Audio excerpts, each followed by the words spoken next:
AstraZeneca நிறுவனம் corona தடுப்பூசி மருந்தை திரும்ப பெறுவதாக அறிவித்துள்ள காலம் சந்தேகத்தை ஏற்படுத்துவதாக மருத்துவர் அமலோற்பவநாதன் தெரிவித்துள்ளார்.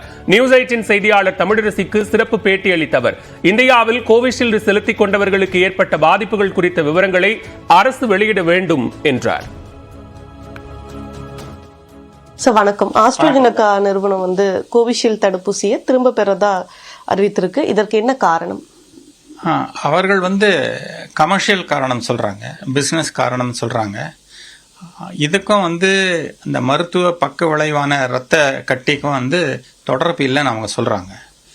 ஆனா இந்த டைமிங் நேரம் கண்டிப்பா சந்தேகத்தை எழுப்புது. பிசினஸ் காரணம்னு சொல்றது அவ்வளோ என்னால் ஏற்றுக்க முடியல. ஏன்னா இந்த பேண்டமிக் முடிந்தாலும் கொரோனா அங்கங்கே இருந்துட்டு இருக்குது, வேக்சின் போட்டுக்கிட்டு தான் இருக்காங்க. இப்போ எல்லா வேக்சின்ஸ்க்குமே உலகத்தில் 24 hours டிமாண்ட்லாம் இருக்காது. உதாரணமாக சிக்கன் பாக்ஸ்க்கு எவ்வளோ டிமாண்ட் இருக்குது, அல்லது ரேபீஸ்க்கு எவ்வளோ டிமாண்ட் இருக்குது. டிமாண்ட் இல்லைன்னா ப்ரொடக்ஷன் நிறுத்திடுவா போகிறாங்க, நிறுத்த மாட்டாங்க, லோ லெவலில் ப்ரொடக்ஷன் பண்ணிட்டு இருப்பாங்க. ஆனால் இவங்க ப்ரொடக்ஷனை கம்ப்ளீட்டாக நிறுத்துறாங்கன்றது மனதில் கொஞ்சம் சந்தேகங்களை எழுப்புது. அதுவும் இந்த டைமிங் என்னன்னா, இப்போ தான் இங்கிலாந்தில் 51 பேர் இந்த நிறுவனத்துக்கு எதிராக வழக்கு தொடர்ந்துருக்காங்க, இறப்பு நடந்திருக்காங்க. இதெல்லாம் சந்தேகத்தை எழுப்புது. இந்தியாவை பொறுத்தவரை என்ன கேள்வினா, இங்கிலாந்து போன்ற ஒரு சிறிய நாட்டில் 81 இறப்புகள் நடந்திருக்குது. 51 பேர் வழக்கு தொடுத்திருக்காங்க. அது சின்ன நாடு. இந்தியா இங்கிலாந்தை கம்பேர் பண்ண சொல்ல பல மடங்கு பெரியது. நம்ம பல கோடி ஊசிகள் போட்டிருக்கோம். இப்போ இந்தியாவில் கடந்த 3 வருடங்களில் எவ்வளவு கோடி கோவிஷீல்டு போட்டோம், அதில் எவ்வளோ பக்க விளைவுகள் நடந்தது, எவ்வளோ இறப்புகள் நடந்தது என்பது பற்றி தெளிவான விவரம் எனக்கு தெரியல இந்த ஷார்ட் பீரியடில். இந்த விவரங்களை அரசாங்கம் வெளியிட வேண்டும். இந்த சைடு எஃபெக்ட்ஸ் அவர்கள் சொன்ன மாதிரி 1,00,000 1,00,000 2 இருந்தால் ஸ்டில் நம்ம அக்செப்ட் பண்ணிக்கலாம்.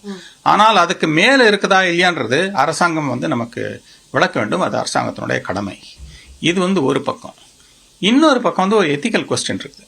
என்ன எத்திக்கல் கொஸ்டின்னா, இறப்பு ஏற்பட்டவர்களுக்கு அல்லது நிரந்தர பாதிப்பு ஏற்பட்டவர்களுக்கு நிவாரணம் வழங்கப்பட வேண்டுமா வேண்டாமா?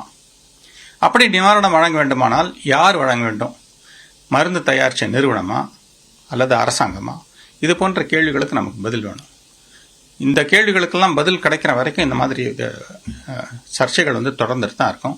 இந்த சர்ச்சைகளுக்கெல்லாம் முற்றுப்புள்ளி வைக்கணும்னா அரசாங்கம் கிளியரா இவ்வளோ கோடி நம்ம இந்த வேக்சின் போட்டிருக்கோம், இதில் இத்தனை பேருக்கு சைடு ரியாக்ஷன் வந்தது, இத்தனை பேர் இது வரைக்கும் இறந்ததாக எங்களுக்கு கணக்கு இருக்குதுன்றது தெளிவாக ஒரு அறிக்கையை கொடுத்தாங்கன்னா நன்றாக இருக்கும். என்னுடைய குடும்ப அனைவருக்கும் கோவிஷீல்டு போட்ட ஒரு மருத்துவனாக நான் சொல்கிறேன், நீண்ட கால எஃபெக்ட் இந்த மருந்துக்கு கிடையாது. இந்த மருந்துக்கு எஃபெக்ட் 20-25 நாளைக்குள்ள வந்தாகும்.